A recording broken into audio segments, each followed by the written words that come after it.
Hello everyone, class 10th basic math sample paper 2025 के question number 33 के solution में हम पहुंच चुके हैं। अगर तुमने इससे प्रीवियस वीडियो अभी तक नहीं देखा, साथ ही साथ आने वाले वीडियोस का सॉल्यूशन देखना चाहते हो तो कंप्लीट प्लेलिस्ट का लिंक मिलेगा तुम्हें डिस्क्रिप्शन में। तो एक बार मेक श्योर कि तुम डिस्क्रिप्शन जरूर चेक कर लोगे। क्वेश्चन नंबर 33 क्या है, आ जाओ बहुत आराम से देखते हैं। क्वेश्चन नंबर 33 में दिया है कि if a line is drawn parallel to one side of a triangle to intersect the other two sides in the distinct point, then prove that the other two sides is divided in the same ratio। अगर तुम देखो तो ये simple form में किसके बारे में बात कर रहा है? ये बात कर रहा है बीपीटी, बेसिक प्रोपोर्शनैलिटी थ्योरम, या फिर तुम बोल सकते हो कि थेल्स थ्योरम, है ना, थेल्स थ्योरम। ये इसके बारे में हमसे यहाँ पर पूछ रहा है, इसके प्रूवमेंट के बारे में हमसे पूछ रहा है। अब इसका प्रूवमेंट देखो, क्योंकि 2024 में, है ना, थेल्स थ्योरम से रिलेटेड उतने क्वेश्चंस नहीं आए थे, उसके प्रूवमेंट नहीं पूछे गए थे बोर्ड एग्जामिनेशन में। तो 2025 का जो बोर्ड एग्जामिनेशन होने वाला है उसमें चांसेस ज्यादा हाई हैं कि तुमसे बीपीटी या थेल्स थ्योरम के बारे में पूछा जाए। तो क्योंकि ये तुमने स्कूल में बहुत ही ज्यादा सॉल्व कर रखा हो, तो इसलिए डायरेक्ट हमने यहाँ पर इसका सॉल्यूशन ले लिया है, ताकि हमें बार बार इसे सॉल्व ना करना पड़े। ठीक है, अब ये सॉल्व हम लोग यहाँ पे कर लेंगे, फिर बाकी जब सैंपल पेपर हम लोग सॉल्व करेंगे तो उसमें फिर हम लोग इस क्वेश्चन को सॉल्व नहीं करने वाले हैं। ठीक है, चलो देख लेते हैं क्या होता है एक बार थेल्स थ्योरम को फिर से। कि हमने सबसे पहले गिवन लिखना होता है, हमें ये होगा ए, है ना। तो क्या होगा, एबीसी जो है वो हमारे पास एक ट्रायंगल है जहां पर हमें दिया है पैरेलल साइड्स हैं, कौन सा, डीई पैरेलल है बीसी के। तो हमें प्रूव क्या करना होता है, प्रूव करना होता है यही AD by BD equals to AE by EC, है ना।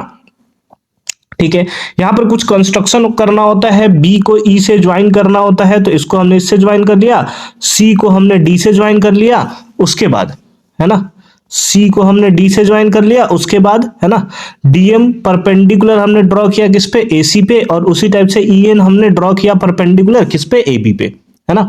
बस इतना सारा हमें क्या करना होता है, ड्रॉ करना होता है। ठीक है, ठीक है, ठीक है। उसके बाद आता है प्रूवमेंट वाला पार्ट। अब प्रूवमेंट वाला पार्ट कैसे करते हो, दो ट्रायंगल, है ना, दो ट्रायंगल चलना होता है, उसका फिर रेशियो निकालना होता है, फिर दो ट्रायंगल चलना होता है, फिर उसका रेशियो निकालना होता है। जैसे सबसे पहले ट्रायंगल एडीई में चले, अगर हम लोग किसमें चले, एडीई में, तो एडीई, ए कहाँ है सर, ए यहाँ है सर, है ना, ये ए है। ठीक है, एडीई में चले तो क्या होता है, half base into height, half base हो गया एडी और हाइट हो गया इस केसेस में ईएन।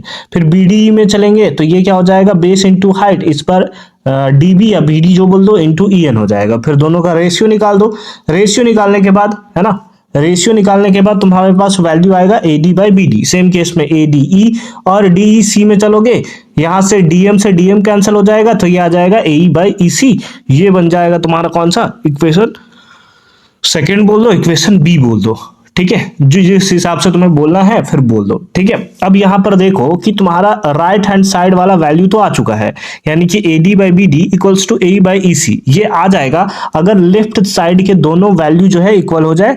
लेकिन यहां पर लेफ्ट साइड में डिनोमिनेटर में देखो तो एक में है एरिया ऑफ ट्रायंगल बीडीई और एक में ट्रायंगल डीईसी, तो इन दोनों को हमें इक्वल करना होगा। इक्वल करने के लिए सिंपल फॉर्म में हम लोग बोल देंगे, है ना, क्या बोल देंगे हम लोग कि जो ट्रायंगल बीडीई है और डीईसी है वो सेम बेस डीई पे है और सेम पैरेलल लाइंस, है ना, बीसी और डीई के बीच में बिलोंग करता है, इसीलिए दोनों का एरिया सेम होगा।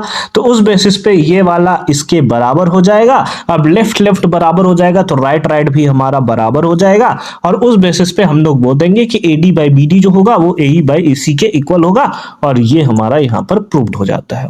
तो इतना सिंपल है इसके प्रूवमेंट को करना। तो एक बार तुम थेल्स थ्योरम को बहुत अच्छे तरीके से देख लोगे, है ना, हालांकि तुम्हें अच्छे तरीके से याद होगा ही, थेल्स थ्योरम तुमने बहुत बार पढ़ रखा होगा।